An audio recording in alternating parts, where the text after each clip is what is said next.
right, so today we're talking about the Ottoman Empire, so let's do it.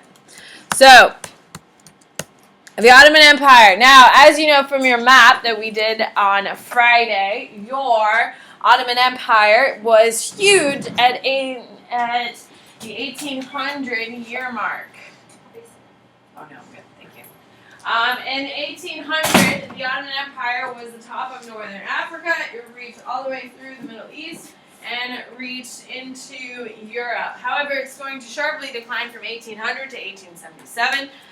And that is going to lead specifically because of this whole idea of nationalism.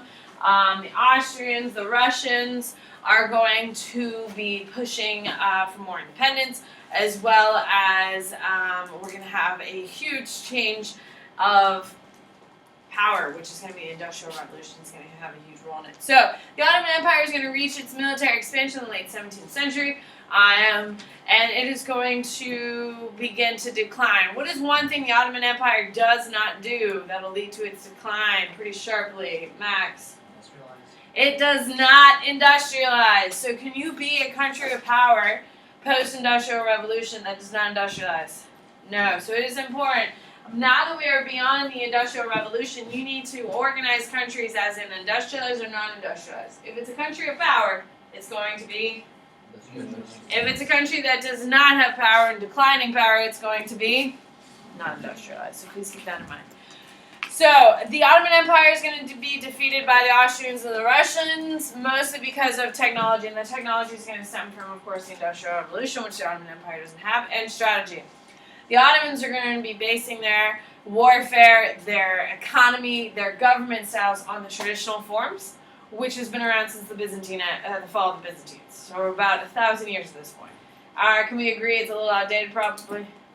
So this is going to be a time of reforms, and this is why AP loves them. Now, who are Janissaries? This is a term that you all should know. Who are the Janissaries? Dean? They're the Christians who fight for the Ottomans. Okay, why are they a big deal, and why do we care about them? Because they were the driving force behind the Ottoman army. Okay, they're a big part of the army, but what makes them important for the Ottoman Empire? What makes them important? Maya? I know, but I think you got it. Why are they important? Are they in the military by force or by choice? Force, because they weren't Muslim. They are Christians, absolutely. So how does being a Janissary help or hurt Christians? Does it help or hurt?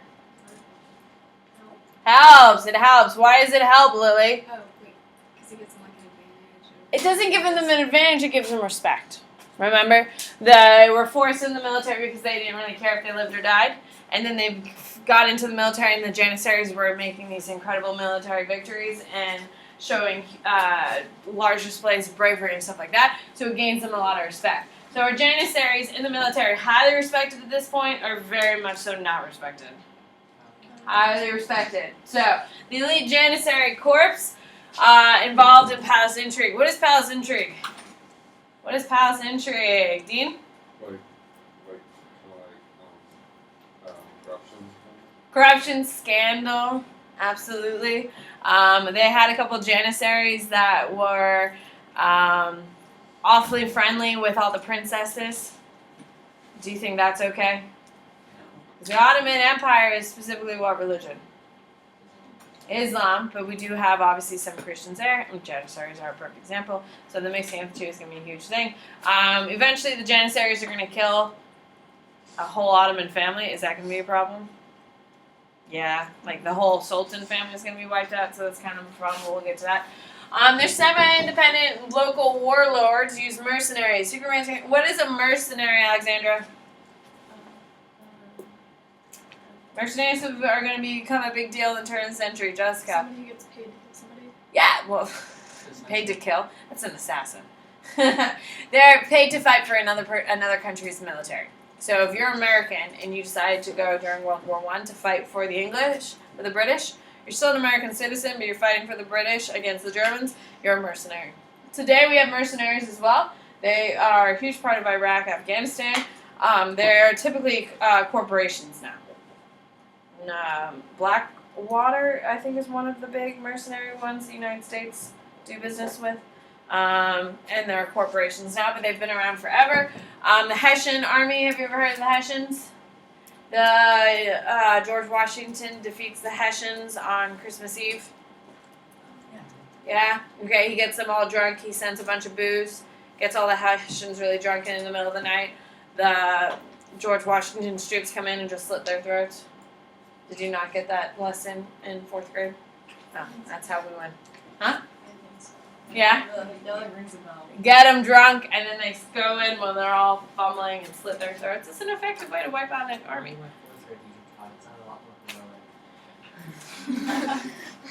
I mean, it's a smart victory, to not true. Did he win? Yeah. No American casualties. Is that pretty damn impressive? Yeah. Yeah, absolutely, especially when you're fighting the greatest military of all time. So, They lost all of them. huh? The Hessians weren't so great, but the Americans were fine. So the semi-independent local warlords are going to use mercenaries, massive corruption, and misuse of tax revenue. The Ottoman Empire, if you've been around for 1,000 years, do you have corruption issues? The United States has been around for 238 years. I don't know, I'm not a mathematician, but I mean, I can figure it out, but I just don't want to. 230-something years. Do we have corruption here in the United States? Absolutely. It's been historically, in every presidency, there's always been some issue of corruption, whether widespread or small. If you've been around for 1,000 years, do you think there's some corruption? And this government really hasn't changed in 1,000 years, or about 900 years. Do you think it's going to have some problems? And that's going to be the big issue. So territory is going to be a huge loss. As we know from the map we did on the second map that we did on Friday, Russia's going to take territories in the Caucasus Mountains, which is between the Black Sea and the Caspian Sea. They are the biggest reason why the Ottomans are going to lose territory is because of nationalistic movements. Now, the Ottoman Empire is going to control areas like Algeria, Egypt, Greece for a while, Bulgaria, Romania, and all that stuff. Now, if you're a Bulgarian citizen and you're controlled by the Ottomans, do you want to be controlled by the Ottomans or by Bulgarians? Bulgarians. If you are an Algerian, do you want to be controlled by the Ottomans or by an Algerian government? Algerian. That's nationalism to a degree. That's the foundation of nationalism. Nationalism is that whole idea of being controlled by your own people and putting your national identity first. Now, nationalism has gotten a lot of talk over the weekend. A lot of people have had a lot to say about Donald Trump's speech. One of the big things the pundits have been saying about it is a very nationalistic speech. That put America first was one of the big quotes of it, rebuilding America, putting America first. That whole idea is traditionally very nationalistic. Now, nationalism is going to be exploding in the 1880s, 1890s. That is going to be leading directly into World War I. I am not saying that Donald Trump's speech is going to lead us directly into World War III. That is absolutely not what I'm saying.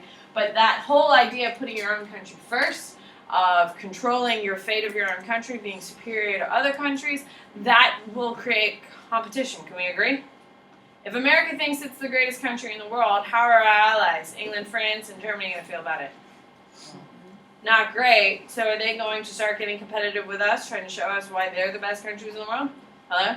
Absolutely. And I'm not saying that's what's going to happen because of Donald Trump and what he said on his inauguration. The window of history is a little small since it was 3 days ago. Can we agree? However, historically, that's what we see when we look back at nationalism.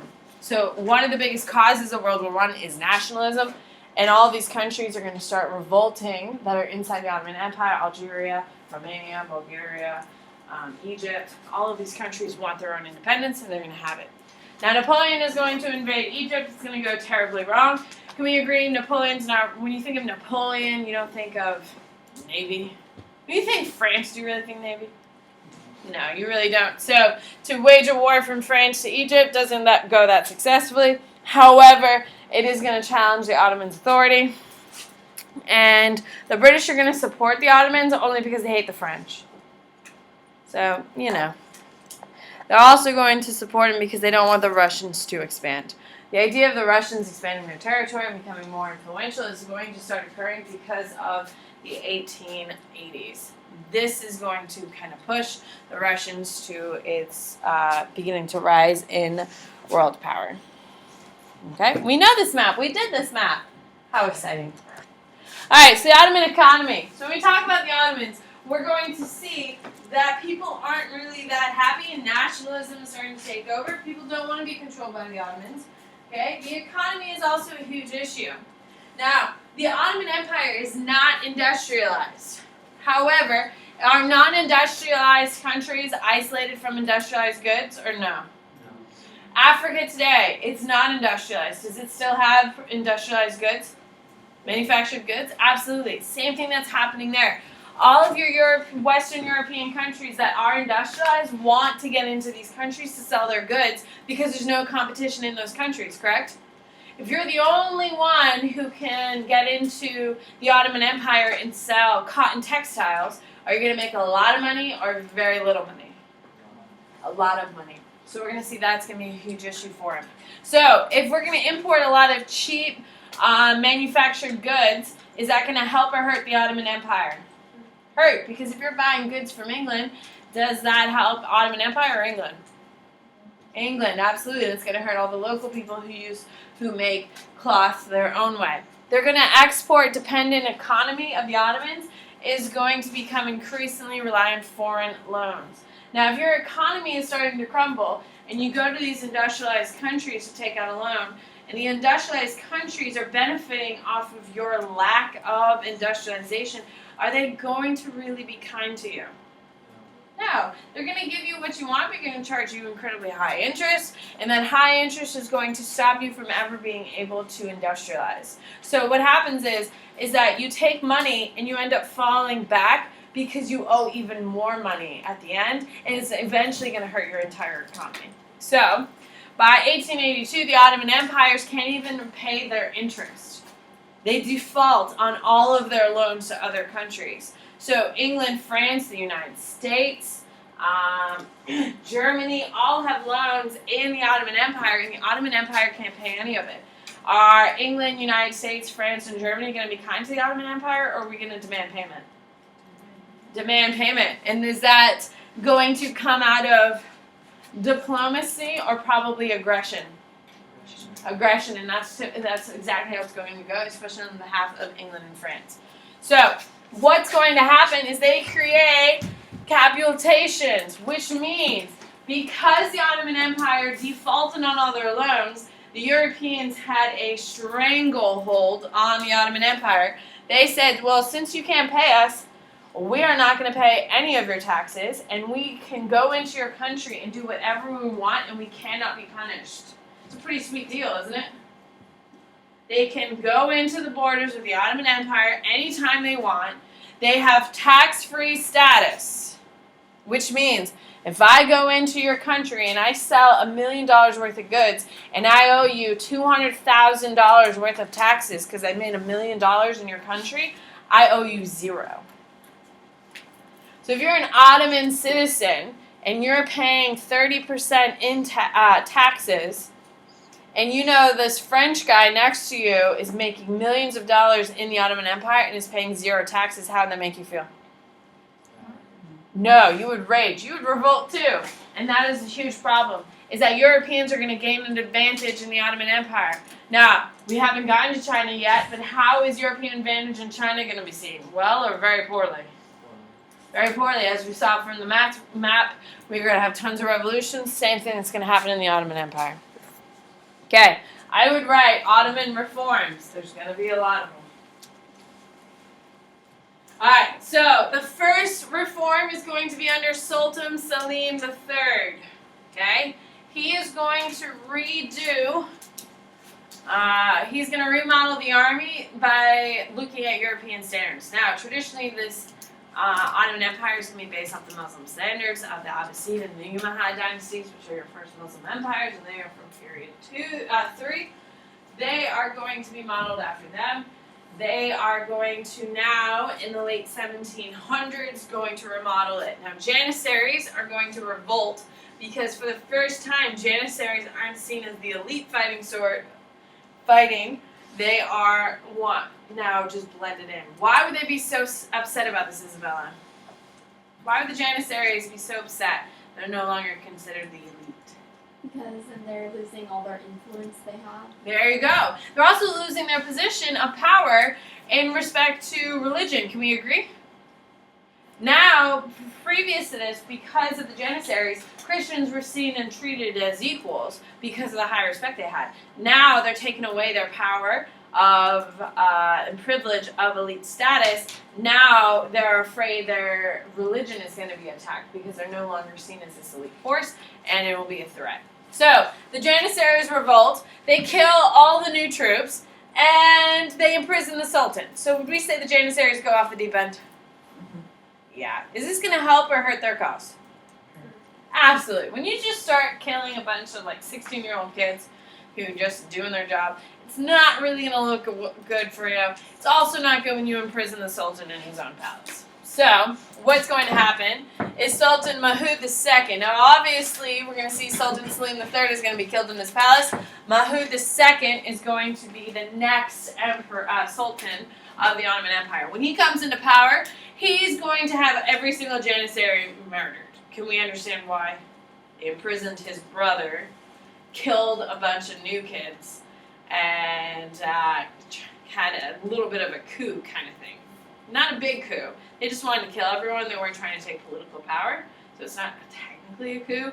But when you just start killing people, you're typically not seen well, especially when one of those people are a sultan. So Mahmud II is going to kill all the Janissaries. So at this point, are all Christians seen as dangerous?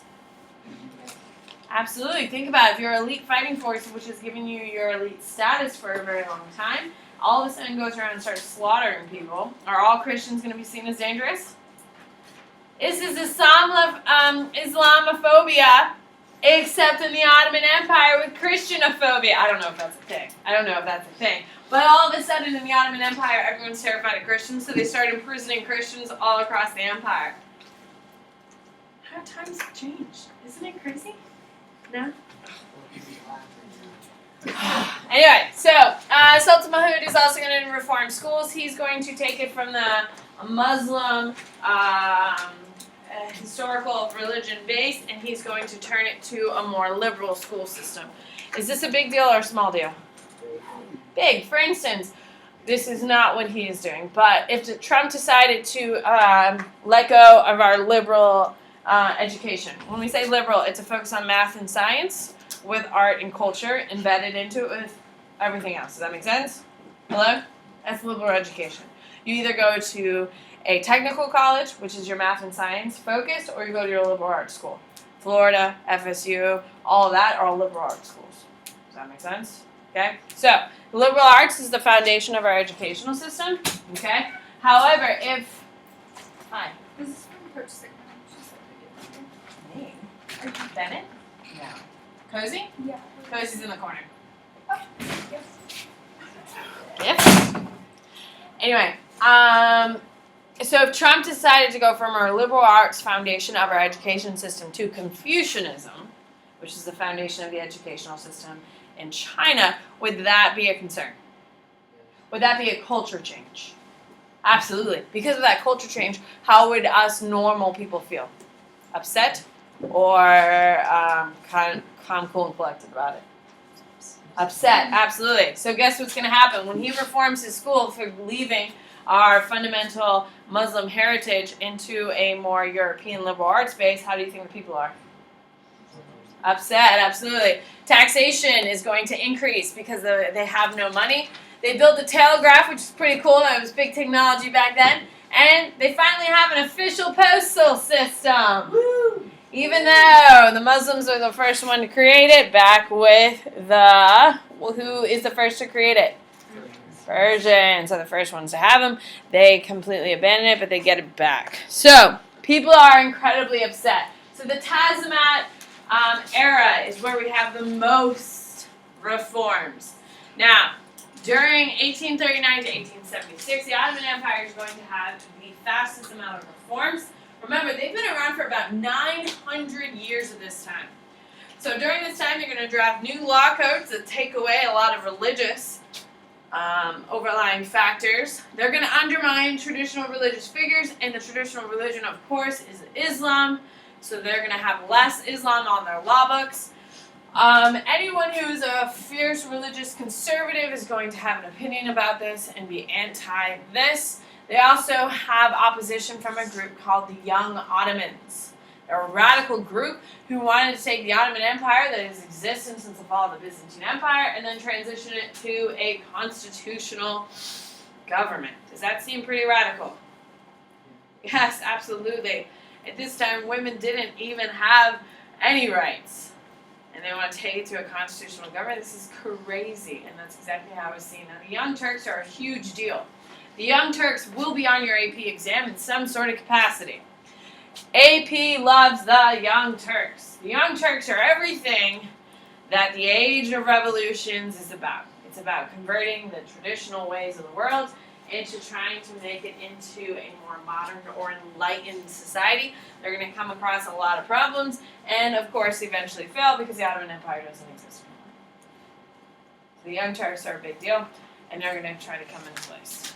All right, are we ready to start killing people on large scales? Woo! I know, I'm as passionate as you are. Here we go. So, the Young Turks, they take power in 1870. They rise into influence, not power yet. In 1876, they are going to stage a coup. Who can raise their hand and tell me what's a coup? What is a coup, Dean?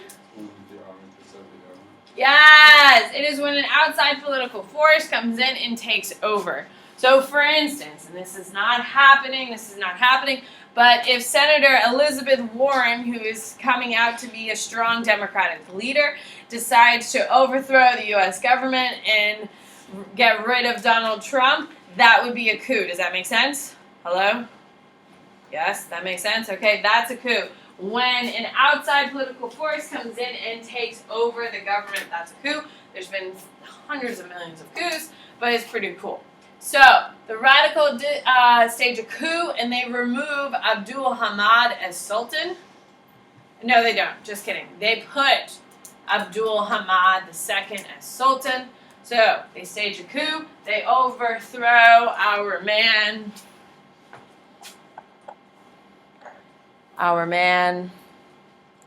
Mahoud. Okay? They're going to overthrow him, and they're going to put in a constitution right away. So, a small political group overthrows a 900-year-old empire. Stop for 2 seconds, put your pen down, and think with me for a second. A small political extreme group overthrows a government that has been around for 900 and something years at this point. How do you think that's going to go? Very, very poorly. When you have a small group overthrow everything, it causes a lot of problems. Now, if it's a movement of the people, like a majority of people want something, it's going to be more successful. If you have a small but highly motivated group of people who overthrow a government, it's going to cause a lot of problems. Just like the Russian Revolution. Lenin led a small group of people into a coup. And that coup is what's going to start the Russian Revolution. You're going to have a massive civil war that's going to kill about 1/3 of the Russian population, which is 22 million people die in 4 years in Russia. And that doesn't even include the 6 million that die in World War I in 1 year. And that doesn't even include the 26 million that are going to die in World War II. Russia just loses everyone. Like, I don't know how there are any Russians left. It's crazy how many people die. Anyway. When you have a small group of people come in, it's going to cause a ton of issues. If it's a large movement that overthrows, that has a majority, it's a little bit different. So, they're going to come in and they're going to put in a constitution. Now, ideally, isn't that better than a sultan? Hello? Ideally. However, if you just overthrow a 900-year government and within a year in place the constitution, is that going to cause some problems? Absolutely. Have a good day, guys.